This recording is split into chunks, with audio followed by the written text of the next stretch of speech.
Hi, and welcome to our next Level 3 video. We turn our attention to how to integrate trigonometric functions. Remember, a long time ago, earlier this year, we looked at three new functions: the secant function, the cosecant function, and the cotangent function. Also, in the derivative, the differentiation unit, we came across these rules. But now we're going backwards. We're not taking functions and differentiating them. We're taking the derived functions and integrating them back to get the original functions.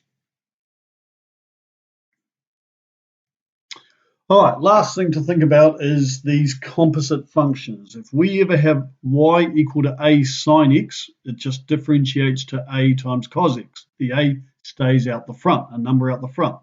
But if we ever have y equal to some number a times sine of a function u, then we're going to differentiate it to get a cos of u, but we must times it by u dash, which is the derivative of the function u. That's a composite function idea, and we're going to talk about that more in this video.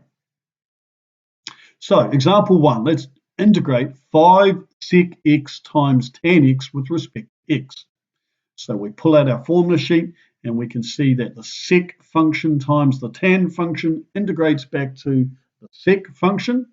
So we're just going to write down our answer, which is 5 sec x plus c. The 5 stays where it is, that's that number a, and we put our plus c, our constant. All right, example 2, let's integrate sec squared bracket 3x with respect to x. So we pull out our formula sheet, and we can see that the sec squared function integrates back to the tan function. So we're going to write down tan of 3x divide 3 plus c. Now we've left the 3x in the brackets is what we do, but why have we divided by 3? This is this idea of a composite function once again.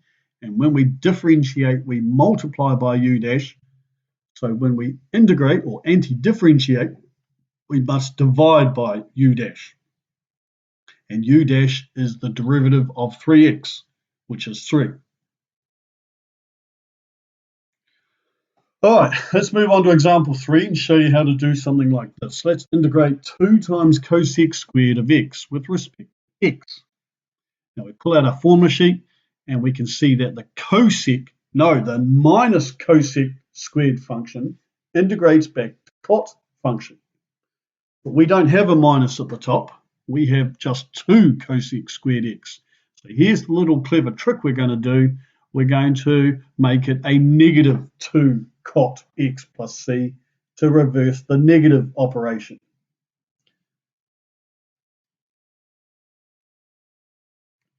All right, example 4. This is a little tricky, and we're going to talk more about this in another video. But let's integrate e to the power of x times cosine of e to the x with respect to x. Here's our formula sheet, and we know that cosine integrates back to the sine function. And we also know that when we differentiate a function with a u, we must multiply by u dash.